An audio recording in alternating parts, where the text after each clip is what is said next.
I got to tell you, I am really sorry that I can't be in Palm Desert with you guys because it's miserable out here, and I could sure use some warmth and sunshine.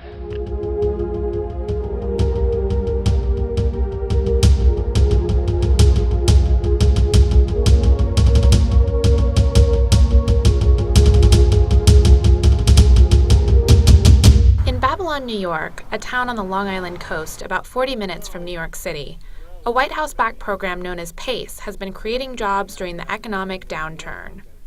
Since PACE started in 2008, contractors like Rich Manning have been making house calls to help retrofit homes and make them more energy efficient, which saves property owners money and helps Manning put more people to work.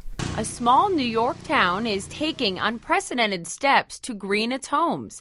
Jeff Christensen and his wife Jo are taking part. We signed up for a program through the town of Babylon called Green Homes Long Island, and that enabled us to do some improvements to our home for energy efficiency that we wouldn't have been able to do otherwise. Residents can get up to $12,000 of home energy improvements funded by the town, which homeowners pay back month by month. And it's expected the cost will be offset by their energy savings. It's $11,500 for the total job, and we'll be paying it back at about $111 a month. You're making these improvements, your house healthier, more comfortable, more valuable at no cost to you. We like to say that there are three things that we're providing the homeowner. That's cost, comfort, and convenience. The first step is an energy audit, which means business for local companies. We're trying to determine the leakage of the house, and then we just blow this fan up to a certain number and see what we have. That's showing that the house is very, very leaky. People ask us about the cost of actually administering this, and we've just absorbed that into the cost of doing town business. We pick up your garbage, we shovel your streets, we fill your potholes, and now we're sealing up the cracks and crevices in your house as a part of doing town business. City expects homeowners will be saving an average of $1,000 in the first year of the program.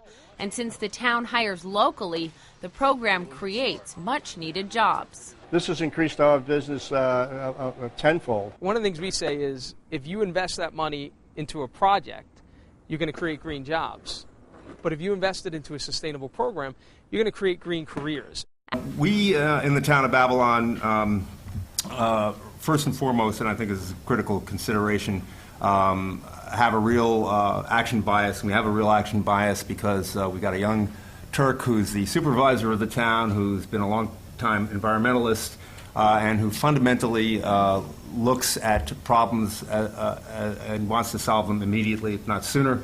So it's usually damn the torpedoes as far as we go. And a good example of that is we passed building codes in 2006. In our town, we attracted an energy from waste facility a couple of decades ago called Covanta. You might have read an article about energy from waste facilities in the New York Times last week. It's in Denmark, I think they have 29 of them for 5.5 million people, and in the United States we have 87 of them for 300 million people.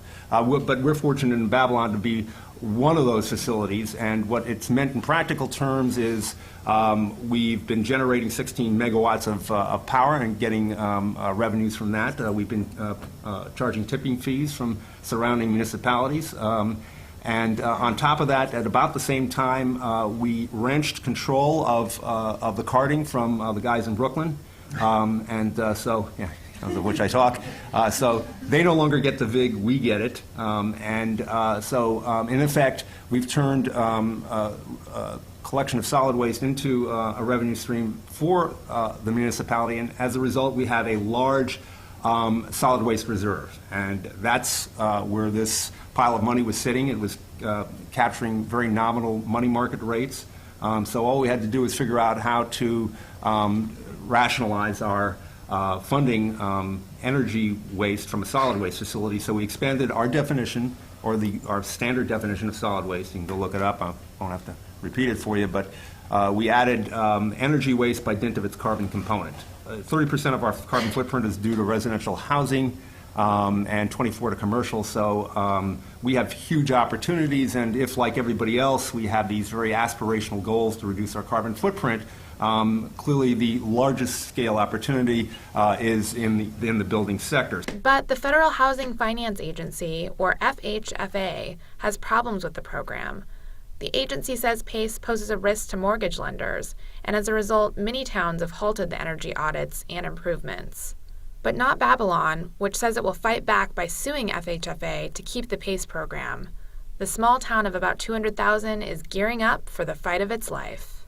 It feels a little like a David versus Goliath fight. And here comes a program that actually helps Main Street Americans, homeowners, make their homes more energy efficient, more affordable, and helps create jobs. And a federal agency, federal bureaucracy wants to wipe it out. It's outrageous, and we're not going to stop our program. We're not going to put more people out of work in our community. The advantage of being kind of a backwater, as we are in Babylon, is that we've done things, again with this action bias, that many people might have subjected to question. So when a neighboring town went to emulate our program, and they're about twice our size, a town named Brookhaven, their in-house attorney said, well, this is a violation of Article 8, Section 1 of the New York State Constitution, which posits that a public entity may not provide a loan or a gift to a private entity unless it's for a public purpose, and these are loans, and we don't see any public purpose in this. Well, we took issue with that, and in part, we were able to do that because, again, getting back to the operational aspects of why I think we've been able to proceed expeditiously, we take our town attorneys and put them in a cage in the corner of Town Hall and only let them out when they'll give us validating opinions on what we want to do. We said, okay, what's going on here? Somebody sues us, what are they suing? Well, they're suing a program that seals up people's houses, remediates the airs, saves homeowners money, puts people to work. Oh, and by the way, it's a revolving fund. We get our money back. That's pretty good policy, and if you want to sue us, great. That's a great press release. We'll get more exposure for it, and frankly, at the end of the day, that's the donut hole in all these programs that I think we're still tiptoeing around, and that's how we're actually going to drive demand after all the smart money people collect and identify how these loans get packaged, resold, et cetera, and so forth. There's an awful lot of interest, but that interest, as we've seen over the past 30 years, has yet to even begin to reach critical mass among the actual people who will use these services, and that's the homeowner. Figure out what you got to do and get the right weapons and equip yourself.